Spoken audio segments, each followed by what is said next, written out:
Hype is something that I don't usually get behind because it tends to lead to very heavy disappointment. You have all these people talking about how this particular thing is going to be so awesome and of high quality in the weeks and months leading up to its release, and more times than not, this hype is met with some unmet expectations and you have no one to blame but yourself for setting those expectations in the first place. Perhaps there was a time in my life that I got sucked into certain fandom hype, but it's something that you tend to grow out of after being exposed to so much of it. You feel the fatigue of everyone around you hyping something up to the point that you can't escape it or hear people talking about anything else for weeks. It was only a matter of time before I would get tired of such a thing, and now whenever I hear about something big coming out, even if it's part of a franchise that I really like, I tend to have a neutral reaction and wait with bated breath until more details come to light. And I would ultimately only check it out if I was interested enough in what was being shown so far. This would probably explain why I never got sucked into The Last of Us like a lot of other people did during the time of its initial release. Even as far back as the original announcement trailer, there didn't seem to be anything special that stood out about this title.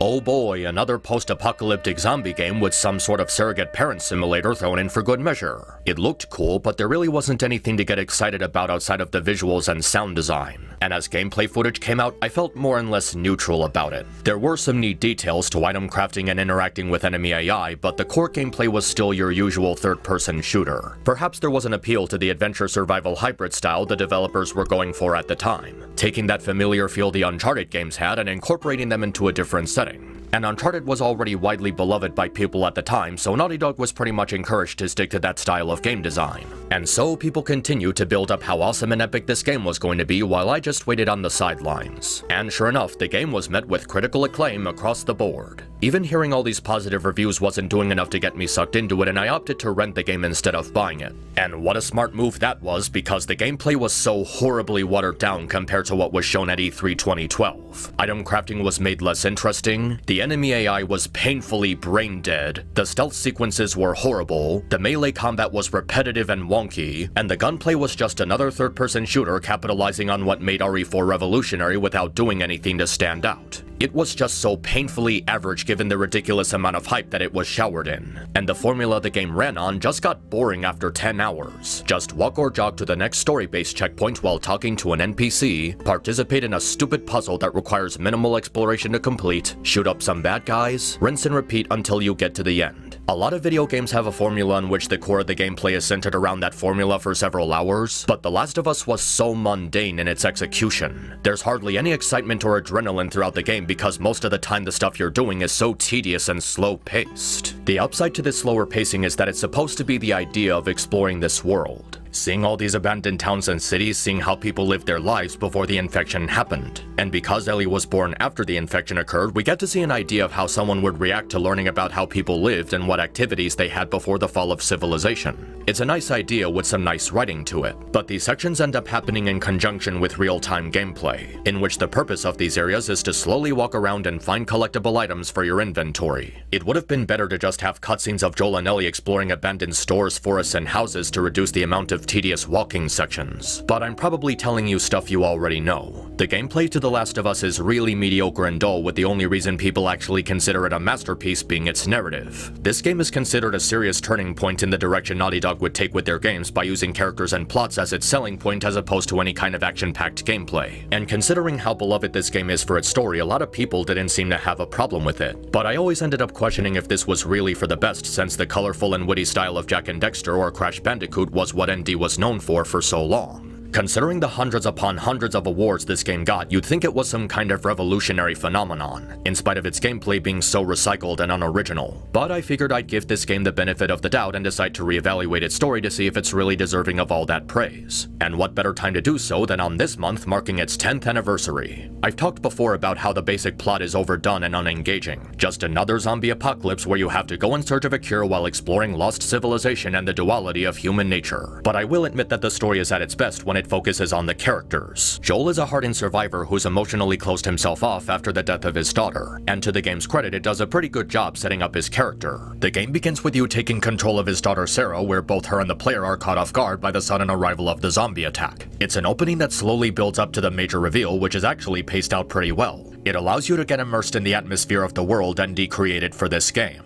and being in control of Sarah instead of starting out as Joel increases the anxiety in the situation. By being in control of a vulnerable child instead of a grown adult, it allows the tension in the situation to resonate more strongly. There's also a couple of hints you can find in the house foreshadowing the infection, as well as some collectibles detailing Sarah and Joel's relationship. Even after the first zombie attack when going in the car, you're still in control of Sarah, allowing you to see the situation from her point of view. The goal here was to help the player feel attached to Sarah before taking control of Joel, where you start running from the carnage, and the timing of the shift between control over Sarah and Joel is done pretty well. It doesn't feel abrupt or forced. It's not really a subversion as much as it's a natural shift in whose point of view we're viewing the story from. All we really needed to do as Sarah was get a grasp of her relationship with Joel and witness the steady build-up to the infection attack. Now as Joel, we can see the carnage that spreads as the infection reaches its apex, as well as his paternal instinct to protect his child. The effort he places into running from the zombies and protecting Sarah can be felt through the player's drive to run through this opening segment, helping to establish a connection between Joel and the player. Since the prologue did a good job at showing his chemistry with Sarah, it enhances the player's desire to keep them safe rather than it just being a game mechanic. Of course, if you have even remote knowledge of this series, you know what happens next. Joel and Sarah are attacked by a US soldier in an attempt to escape from the city, and Sarah is killed in the process. I honestly have to commemorate the writers for making it that Sarah, the child character, dies instead of her father Joel. That is something that a lot of storytellers wouldn't have the balls to do.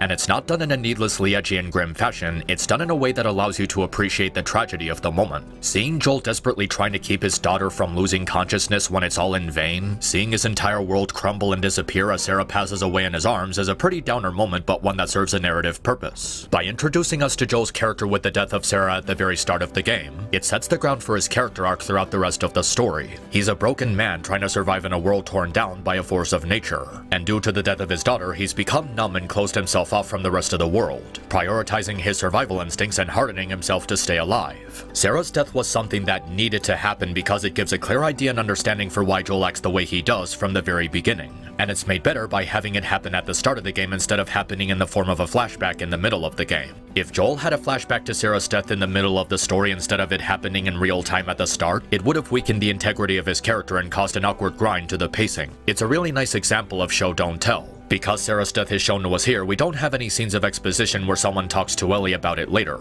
And after really thinking about how well executed Sarah's death was here, it better helps me to reflect on and further realize how sloppily Joel's death was handled in the sequel. Death of characters in a given story is something that has to resonate and carry a strong weight to it because you're axing someone who is a key component in the narrative up to this point. It's not just a matter of, oh no, this character everyone liked is dead, that makes me sad. It's interesting because it drastically changes the dynamic of the story. Instead of just pushing for an emotional reaction from the audience, the death of the character has to mean something and add to the progression of the other characters. At the end of the game, Joel tells Ellie that you need to keep looking for a reason to move forward no matter how much you've lost. And that line receives its meaning from everything that Joel experiences after Sarah's death. He didn't just give up and lose the will to live. He pushed himself to survive in her memory. But the story doesn't make Joel one-dimensional because they take the time to showcase a humbler aspect to his personality. In spite of his hardened view on life, he still has people that he cares for. Tess, his brother Tommy, and later on in the game, he learns to place his trust in Henry as he and Ellie start forming a genuine friendship with him and his younger brother Sam. People have said the game is about Joel regaining his humanity considering how immoral he was during his years of survival, but Joel was driven by instinct to do what anyone would have done during the fallout. Joel never really lost his humanity as much as he was forced to adapt to a post-apocalyptic civilization. But this isn't me trying to say that makes Joel immune to accusations of him being a bad person. There's an exchange between him and Ellie after the ambush in the city where he explains how he was able to recognize it because he himself was part of these ambushes. Ellie proceeds to ask Joel if he killed a lot of innocent people, and the silence implies that he did, but he isn't comfortable that he did so. Joel isn't necessarily a good person because he still did things that would be considered immoral, but given his silence response to Ellie asking that question, he doesn't take pleasure or pride in killing people. Any killing Joel committed in the last 20 years was never personal or in pursuit of some repulsive pleasure. It was a means to an end. All he could really do was provide for himself or people he considered an ally by any means necessary because his tendency to stay alive took precedence over everything else. Joel isn't a monster or evil by any means. He was just pushed to desperate measures after everything went to shit. But then how does this separate Joel from many of the other characters? There has to be something besides survival instinct for the audience to gravitate to, otherwise he's really no different from the dozens of enemies you fight. This is where his relationship with Ellie comes in.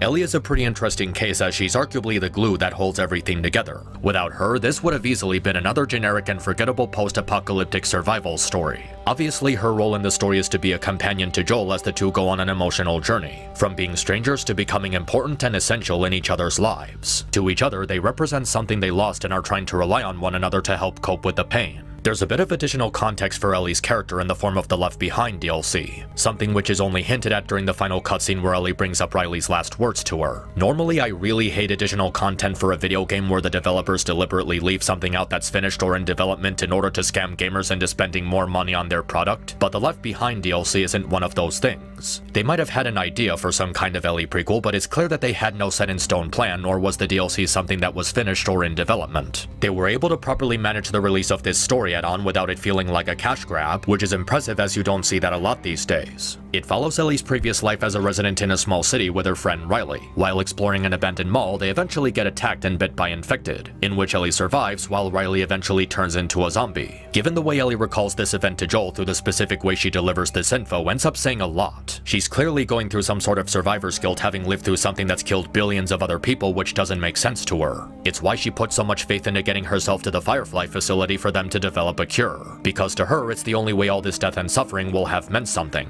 Ellie's worst fear is the idea that Tess, Riley, Sam, Henry, and everyone else in her life died in vain as there was never any hope of curing the infection. A harsh reality she ends up facing at the end of the game, which we'll be touching on later. Obviously, being raised in such a hazardous environment would have a severe effect on Ellie's childlike innocence as she demonstrates a very uptight and stern attitude for someone her age. And it makes sense. She realistically needed to grow up and learn at a faster rate than usual, otherwise she would have been dead. It's interesting to see how she's able to take initiative and be resourceful, acting as a companion capable of standing on her own instead of just being some kid for Joel to safeguard. On a surface level, this would make her a bit generic, just being a kid with the mind of a young adult. But the game takes a really interesting direction with her character in that she still has a sense of childlike innocence. Her personality is surprisingly layered with a lot of variety for how she behaves over the course of the game. She's excitable, she's curious, she has a lighthearted sense of humor, and she does all these things to help her through her grief. There's an entire subsection of the game during the scenes where Joel and Ellie are traveling with Sam and Henry, which gives Ellie a chance to interact with someone her own age. The chemistry between her and Sam is really charming and endearing as they both have a lot they can relate to, being out of their element as they learn about life before the apocalypse and having a more naive reaction to some of the oddities they come across. The time spent with Sam and Henry adds a sense of innocence to the story as Joel and Ellie have other characters to interact with besides each other. They form a stable friendship and enjoy each other's company, which is a rarity to come across with all the people who've adapted the mindset of every man for himself. It allows Ellie to have a sense of freedom, being able to express her inner child, which is something she couldn't really do with Joel given his serious personality. Of course, after their deaths, Ellie is back to only interacting with Joel, who's gotten more used to her over time.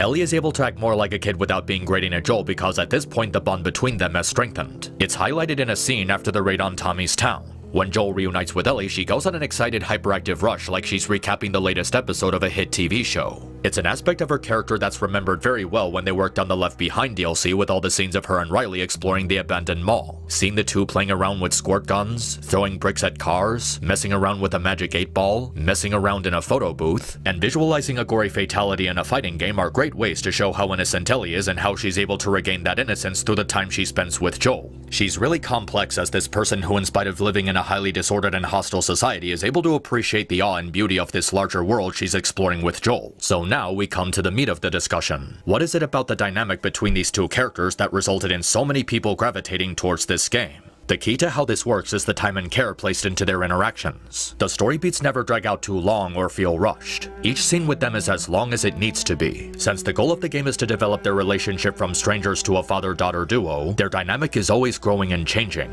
It starts off pretty rocky as Joel sees her as a burden forced on him and Ellie doesn't appreciate his unfriendly attitude at all. During their time with Tess, they clearly feel nothing for each other, only being held together by Tess's empathy for Ellie. But as they make their way across the city, they understand the importance of cooperating in order to survive. Eventually, they start socializing with each other by discussing casual stuff, like the ambience of the rain falling on the city, or the sunrise coming up on the horizon. They get used to each other's company until Ellie's immunity is revealed, in which Joel now sees her as a liability that can get him killed. Tess, however, believes it's possible that a cure can be found, willing to safeguard Ellie much to Joel's dismay. After Tess gets bitten and proves Ellie's immunity to be legitimate, Joel takes it on himself to guide Ellie to the Fireflies to make a vaccine. But when Ellie tries to comfort Joel over Tess's death, he reprimands her and tells her to follow his lead. The way in which Joel hastily stops Ellie from bringing up Tess shows how quick he is to close himself off from other people at this point. He's still sensitive to the idea of losing people he cares about even after being given 20 years to grieve over Sarah. Eventually they make their way across the city where Ellie tries to express herself to Joel a bit more, given the opportunity by having first experiences with elements of the forest and abandoned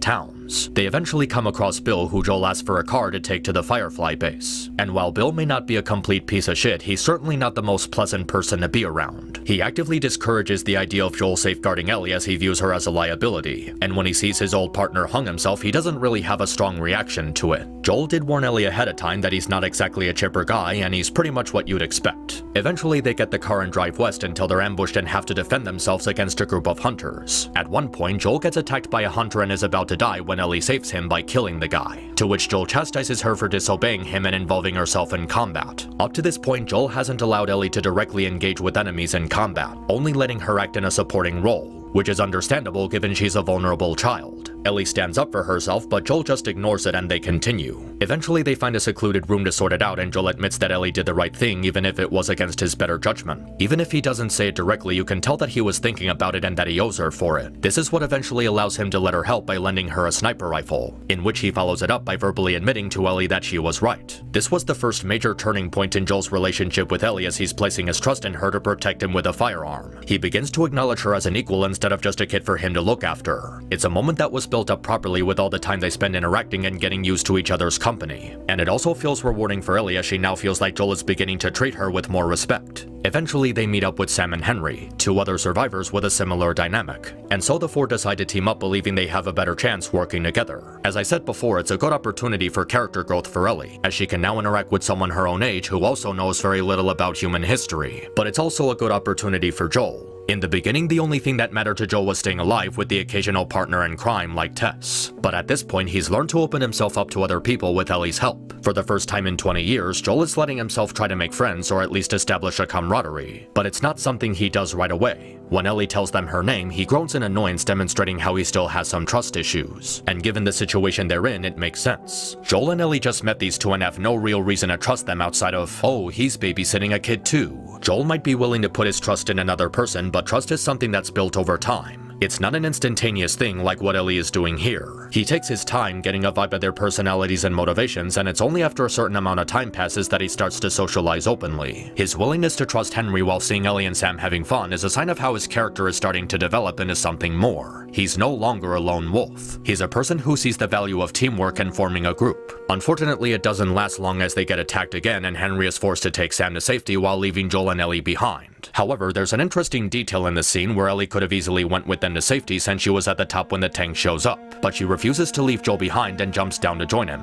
This was a really significant moment for Ellie, as it shows how much he's grown to trust Joel. She values his friendship and has faith that he's capable of protecting her from harm. It really signifies the level of teamwork they developed since they met. And when they reunite with Sam and Henry, Joel is understandably angry that he just left him to die. But Ellie reminds him that Henry saved them from drowning, so they owe it to Henry to not shoot him. So Joel accepts working with them as long as Ellie feels like they can trust him. And when they get separated in the sewers, Joel and Henry are trusted with looking over each other's kid. And by the end, all four of them regroup unharmed, confirming that Joel and Ellie were right to put their trust in Sam and Henry, as well as the other way around. This is how Joel's trust in Henry is fully shaped. Henry protected Ellie from harm, and Joel returned the favor by protecting Sam. They're even shown to have a fun conversation about riding around in motorcycles, and Joel is really enthusiastic about expressing this to Henry. At this point, the four have formed a really strong friendship, which makes the death of Sam and Henry feel tragic. All they can really do now is give them a proper burial and move on. Even though Joel doesn't show it as much as Ellie, he's clearly hurt by their passing and feels regret that he wasn't able to do more to save them. His obligation to protecting Ellie is strengthened by this event, and he's now shown to be more protective of her. When they meet up with Tommy at the power plant, Joel begins talks with him about transporting Ellie to the Fireflies while he goes back to Boston. This understandably upsets Tommy, as this is the first time he's seeing his brother in years, and the first thing he does is place an unwanted burden on him. At first, he thinks Joel is just barging in with no consideration for his new life. But after spending more time with him and Ellie, he notices Joel becoming attached to her and how he's trying to distance himself out of fear of reliving Sarah's death. When the two reunite after the Raider attack, Joel's first instinct is to ask Ellie if she's hurt. Tommy notices that paternal instinct in Joel as he asks Ellie the question, and now his short temper from earlier makes sense. Before this happens, there's a scene where Tommy gives Joel a photo of him and Sarah that he retrieved after the outbreak. He tries to give the photo back as he doesn't like being reminded of Sarah's death because it only causes him pain. He's trying to distance himself from the past to help cope with his loss. It's an understandable but unhealthy method of recovering from trauma, as Joel is trying to forget about the past instead of accepting it, which is a mistake he's trying to repeat by getting rid of Ellie. He's trying to distance himself from her because he can't bear the thought of losing another child, and it's a fear that's only exacerbated by the recent death of Sam and Henry. Joel knows that he can't keep Ellie safe forever and that she's better off with Tommy, a concern that ends up elevating during the iconic argument in the barn house. Ellie confronts Joel with the knowledge of Sarah's death and the trauma he's going through after losing her, and he tries to silence her from bringing up the subject, and he tries to push her away by dismissing her own trauma by saying she doesn't understand loss. She responds by telling Joel that with everyone else in her life gone, he's the only remaining constant and she relies on him to bear the pain of losing everyone she cares for. I've seen a lot of people dismissing this scene as Joel needlessly being a dick to Ellie, which in a way just tells me that they didn't really pay attention up to this point. Joel cares about Ellie deeply, and that's exactly why he's trying to leave her with Tommy. He sees Sarah in her and is afraid of her getting hurt, so he puts on a tough guy facade to mask his insecurity. You could make an argument that it's not right for Joel to act like this, but it doesn't matter because it makes sense for the character. Everything about the body language and the specific way Troy Baker and Ashley Johnson deliver their lines help to make this feel like a real argument. There's an organic sense of tension between these two during this argument, and it puts their family dynamic to the test. Ellie is understandably hurt by this, and she thought of herself and Joel as a team and even started to look up to him as a father figure. And now he's trying to get rid of her with no regard for how sudden this is. But she sees through it as a coping mechanism and tells him she's going to stay with him regardless. And when the two say goodbye to Tommy, Joel sees the mistake he was trying to make and chooses to keep Ellie with him. Up to this point, I've been primarily focusing on Joel and Ellie as the core of The Last of Us' story is centered around them.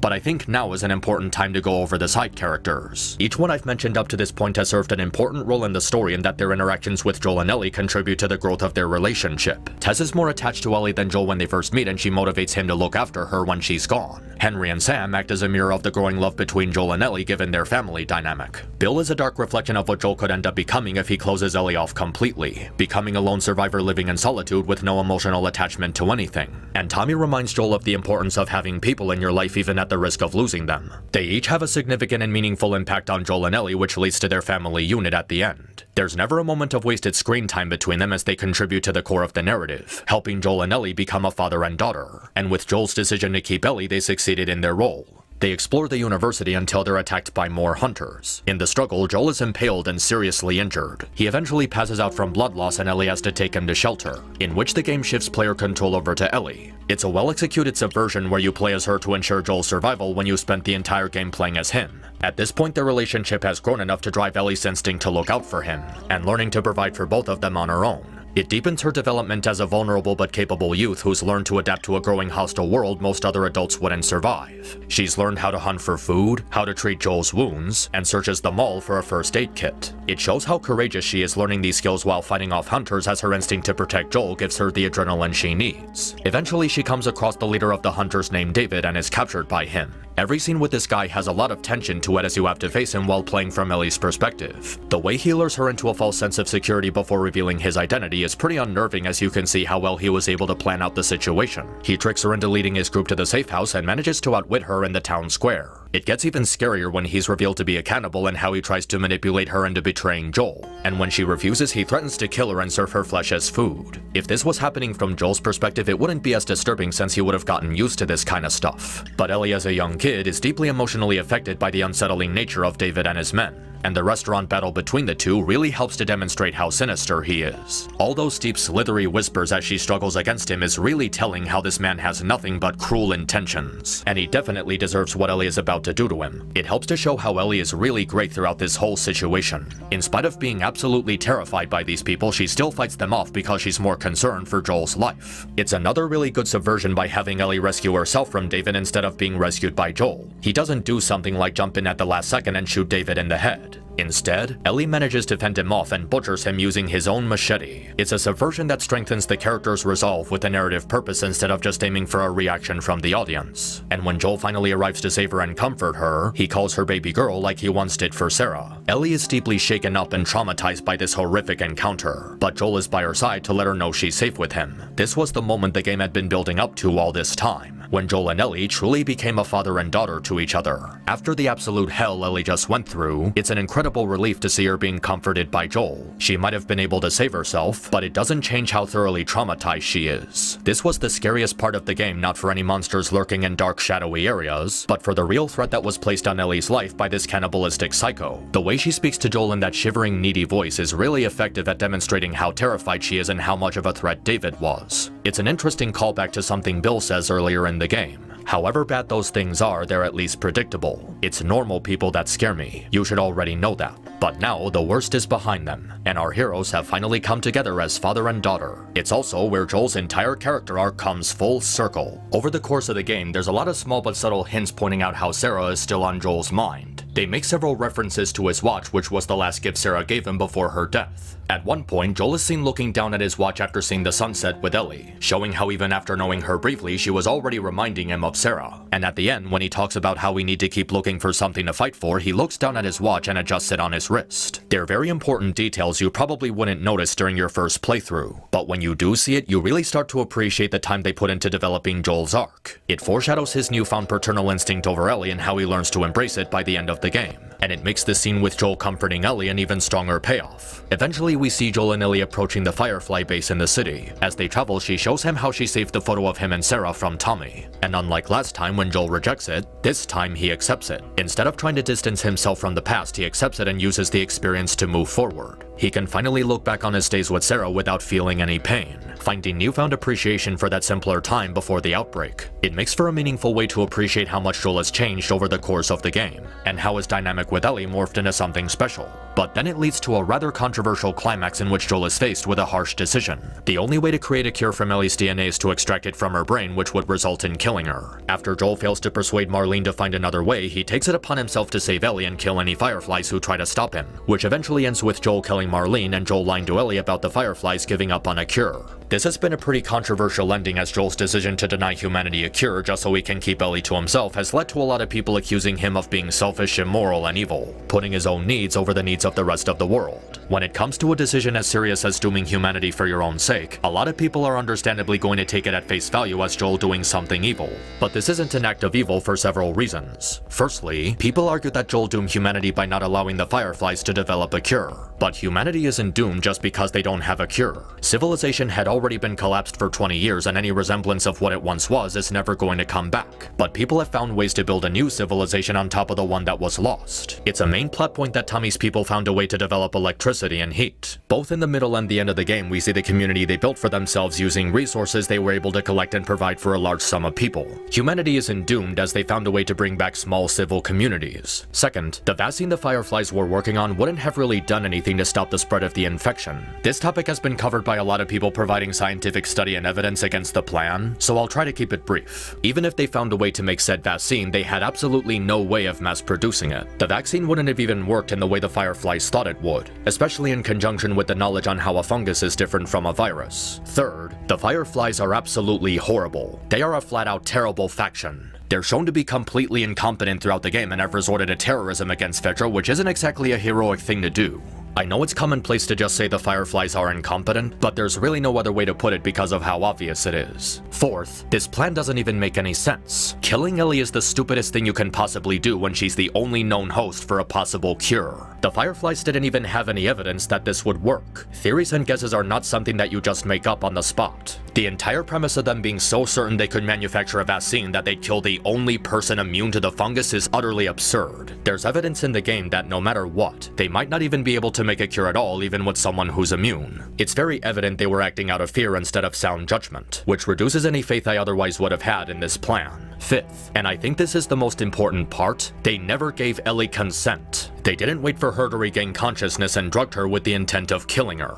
All we get to justify this is some handwave from Marlene saying it's what she'd want, when that doesn't change the fact they were willing to kill someone without consent. If she really thinks this is what she'd want, why not bother to ask Ellie instead of doing everything while she's unconscious? Marlene and the Fireflies handled this horrendously and showed zero gratitude towards Joel after everything he went through to get her there, which shows a lack of gratitude and how they just wanted to kill her as soon as possible. Honestly, it's really disturbing they didn't even bother to wait. They found her dying, put her under, and did the scans to check her immunity before determining that killing her was the only option, and they weren't on any time limit. They didn't have anyone breathing down their necks that we see. There was no reason to not wait for her to regain consciousness and inform her even if she said no. There was no reason to deny Joel a chance to say goodbye, except that the Fireflies weren't all that good of an organization. Fedora might have been cruel and authoritarian, but they were keeping order. The Fireflies, as far as we're shown, have only been retreating after losing battle after battle and committing atrocity after atrocity. It could be that they were just tired of the losses and it wasn't really about saving humanity and they just wanted to gain a leg up over the government. And even if they do succeed, that's not stopping the many hunters and factions that you encounter throughout the game. I don't think that everyone is just going to truce and give up their rule and power because there's a cure now. This is unfortunately the worst written part of the game, not because of Joel's actions, but because of how horrible the Fireflies' plan is. It takes away from the moral ambiguity they were going for, undercut by actual science that's referenced in the game. However, if you're willing to overlook this, there can be an alternate way to view the ending. It's meant to ask the question of whether or not we as the audience would be able to make the same choice Joel did. The question isn't whether or not humanity deserves to be saved. The question is whether or not Joel should sacrifice Ellie. He didn't make any right or wrong decision by saving Ellie. He made the most humane one as a father looking over his child. It's made very clear that Joel wasn't doing this just to be spiteful towards humanity. A lot of people talk about how Joel was willing to let humanity be doomed because it wasn't worth saving when humanity wasn't even a factor in why he saved her. The game isn't trying to say humanity doesn't deserve to be saved, because we're shown throughout the game that there's still good and decent people in the world. People who are willing to work together and form a peaceful community like Tommy's, meeting up with people like Sam and Henry who are willing to look out for others and not just themselves. There may have been bad groups of people, but throughout Joel and Ellie's travels they met people with varying levels of morality, so it's not one size fits all. And that's actually a beautiful thing about The Last of Us. The setting never feels needlessly cruel or disheartening like what happens in the second game.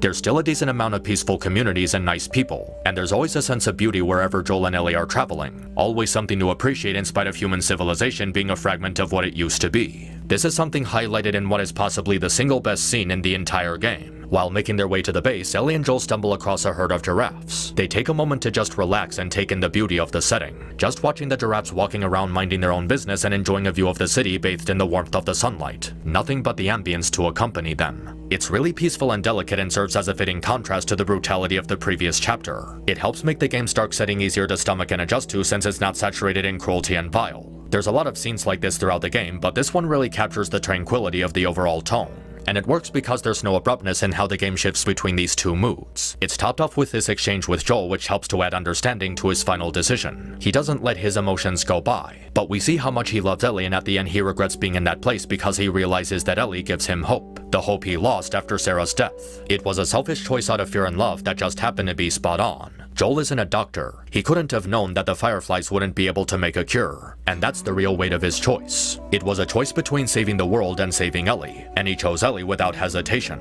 Ellie didn't deserve to die for a world that would have only taken advantage of her sacrifice and abuse it. She also didn't deserve to die if it didn't change anything.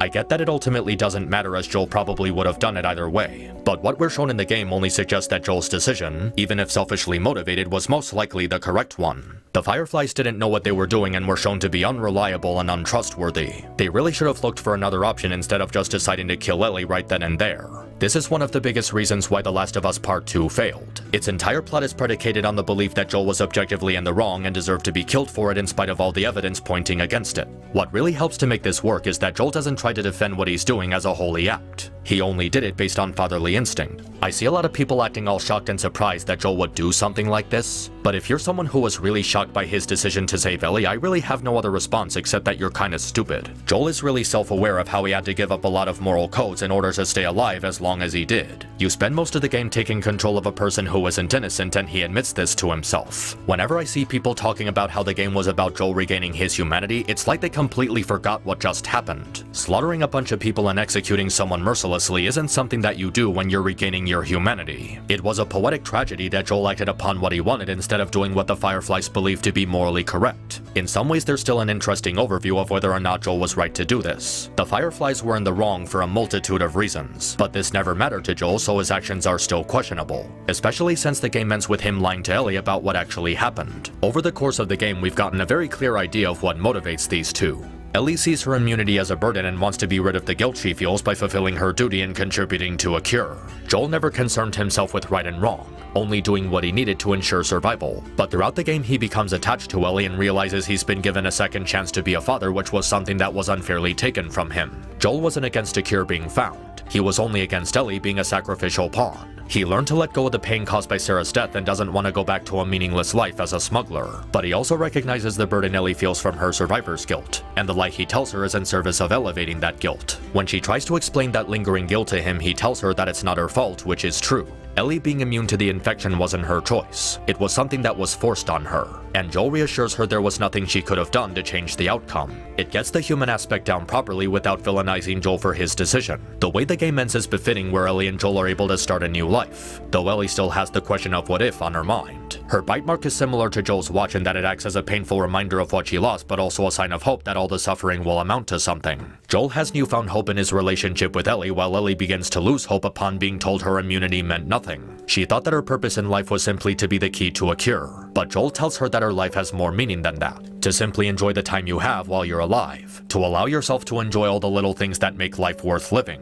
And that's what The Last of Us ends on. A bittersweet note that still has people talking about it to this day. Honestly, the game's quality was really blown out of proportion when it first came out, specifically because of how badly the gameplay aged. But the main talking point was always about the story of Joel and Ellie. There's definitely plot holes and things that don't make sense the more you think about it, and the premise is really generic and overdone. But it's still interesting to see how the relationship between Joel and Ellie is developed throughout the course of the game, because there's so much complexity to how that relationship develops. It's not a masterpiece of storytelling in spite of what its overhyping fans would have you believe, but it still tells a very well-grounded and relatable story about the duality of human nature, how people would survive in a world like this, looking for a purpose in life, trying to connect with others on a personal level, all while being tested with the desperation the post-apocalypse forces on people. It's something that's easy to respect as it displays a lot of maturity in handling serious topics. Considering the constant re-releases this game has had and the millions and millions of copies that were sold, chances are you've already experienced this game yourself. But with this being its 10th anniversary, I figured it would be important to reflect on why this game had an impact on so many people. The Last of Us isn't one of the greatest video games of all time, but it's still a well-presented experience. And for all its flaws, it's definitely worth revisiting and re-evaluating.